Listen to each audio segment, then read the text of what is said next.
Senator John Kennedy pressed the Federal Reserve's Inspector General during a tense oversight hearing, raising pointed questions about accountability, internal investigations, and the handling of recent bank failures.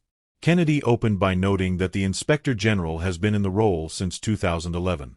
He asked how many internal investigations the office had conducted into Federal Reserve employees who may have failed to do their jobs. Thank you, Madam Chair. General, welcome. Help me. I tried to listen carefully to my colleagues, but I'm still a little bit confused. You've been IG since 2011, and you do a lot of internal investigations. In other words, did some particular employee at the Fed not do their job? Is that correct? Yes. About how many of those you think you've done?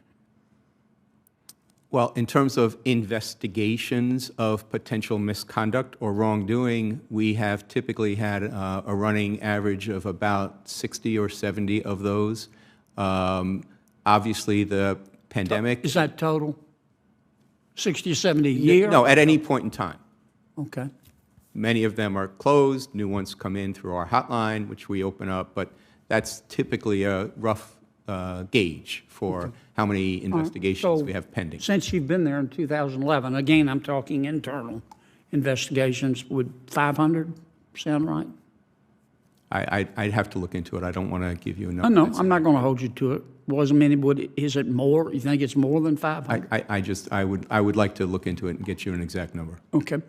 In what percentage of the cases, just ballpark, do you find wrongdoing? Again, it would be a wild guess, and I'm not comfortable giving one to you, but we can certainly look into that and develop those numbers for you. Frankly, I would have thought you'd would have that before you came today. We think it's more than half?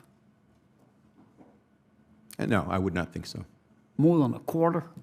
That's where I'm uncomfortable. Well, is it happen frequently that you find wrongdoing, or infrequently? It's not infrequent. It's not infrequent? Mm-hmm. Okay. All right.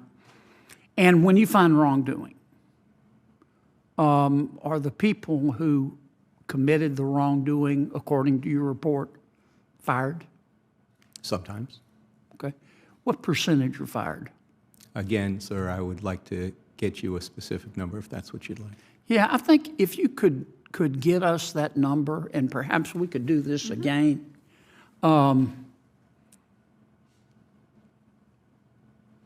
Because I think people have the right to know that. I don't want to pick on the Federal Reserve. I just want to treat them like everybody else.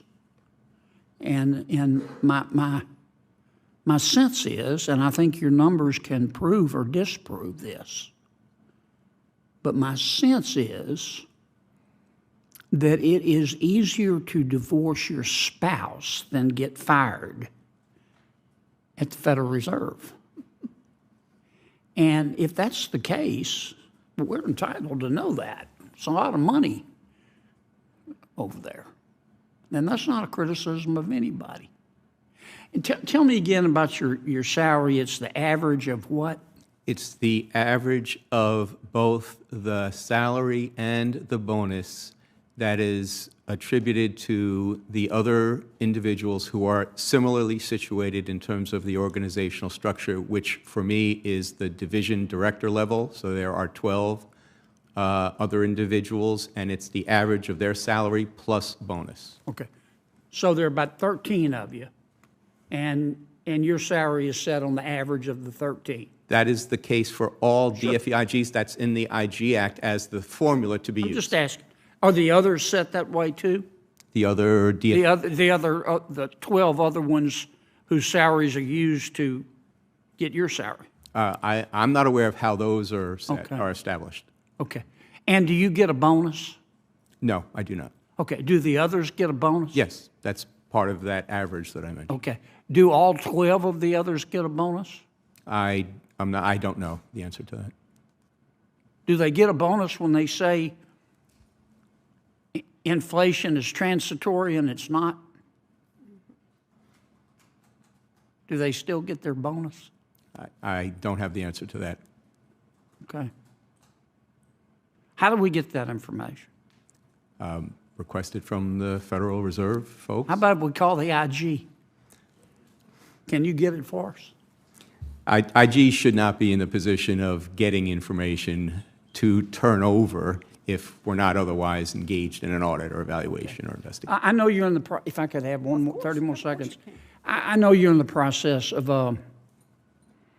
looking at the bank failures, and I don't want you to, I'm not trying to put you on the spot because you don't know yet, but you know, I find two things ironic. Maybe irony is the wrong wrong word to use, but as a result of these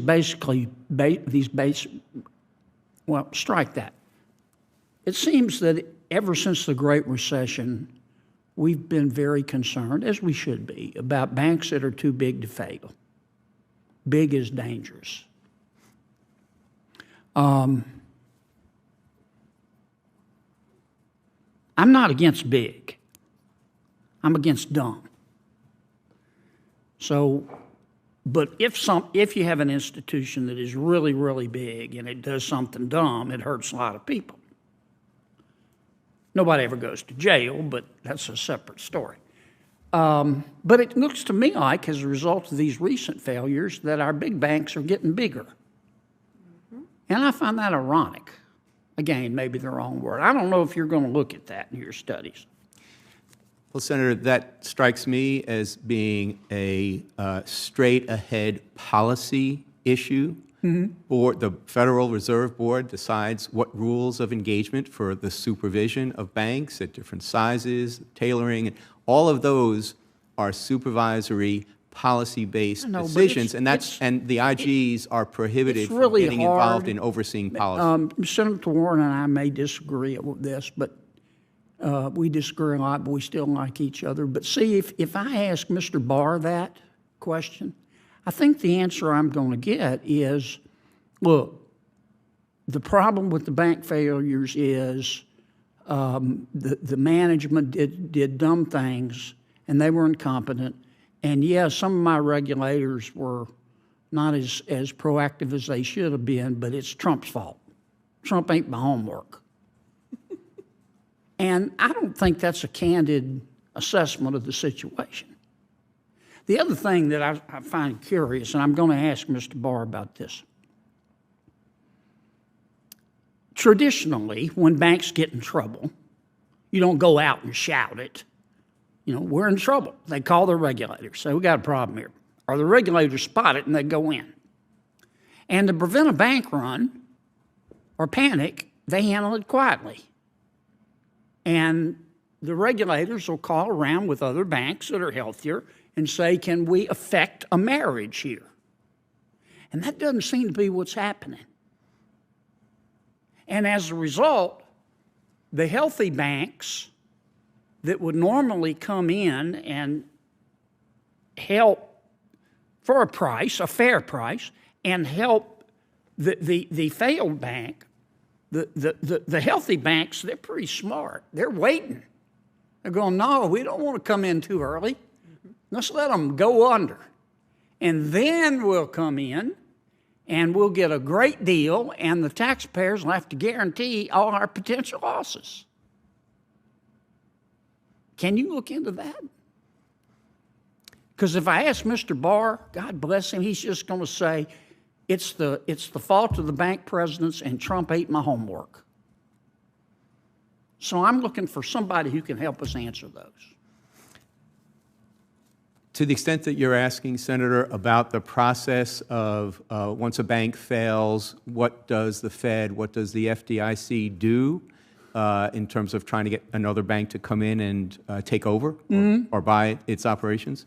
That would be kind of post-failure, so that wouldn't be part of our current review, material loss reviews, but we can consider looking into the kind of post-failure issues like that, or discussions that may have been had with the other financial regulators. I'm taking too long, but here's what I'm getting to. And this is not a criticism of J.P. Morgan or Mr. Diamond. I have great respect for both of them. But you know the deal they made is a good deal. I'm not suggesting that they shouldn't have made a good deal for their shareholders. But the truth is, the deal was so good, if we still had white pages, you could open up the white pages, put your hand over your eyes, and pick a name and say, we're giving you this deal. And it would be successful. Because the taxpayers had to guarantee 80% of the losses. And somebody needs to look at that. Senator, I'd be happy to come up and talk to you further about that, have my team come up and discuss it with you and your staff and see if there's a way. But I want to talk about it in front of the American people. Okay. Okay. Well, we can start by having a conversation in your office if you'd like. It's up to you. Thank you, sir. The IG estimated there are usually 60 to 70 active investigations at any given time, but did not have a total number since 2011. Kennedy suggested the total might be over 500, but the IG declined to estimate without confirming. The senator then pushed for clarity on how often these investigations uncover wrongdoing. The IG said the findings are not infrequent, but again would not give numbers. Kennedy expressed frustration, saying he expected these statistics to be available before the hearing.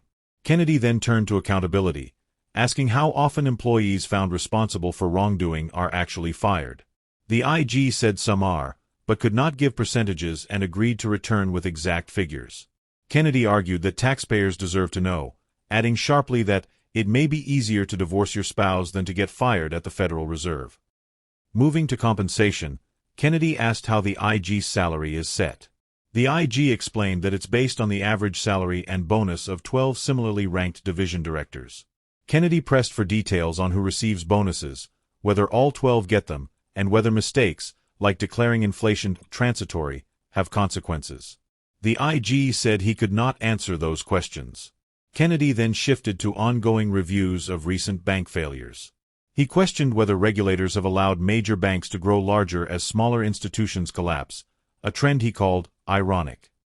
The IG responded that such questions involve Federal Reserve policy, which inspector generals are barred from evaluating. Still, Kennedy continued, saying he expects Fed officials like Vice Chair Michael Barr to blame bank failures on poor management and Trump ate my homework. He argued that regulators traditionally work quietly behind the scenes to arrange mergers when a bank is in trouble, but that recent failures have unfolded publicly, discouraging healthy banks from stepping in early and encouraging them to wait for fire sale deals backed by taxpayer guarantees. Kennedy specifically criticized the government-assisted rescue deals, saying some were so favorable that you could open the white pages, pick a name, and they would succeed. He urged the IG to investigate how these deals were structured and why taxpayers were left guaranteeing up to 80% of potential losses. The IG agreed to discuss the issue further with Kennedy and his staff, but Kennedy insisted the conversation should happen in front of the American people.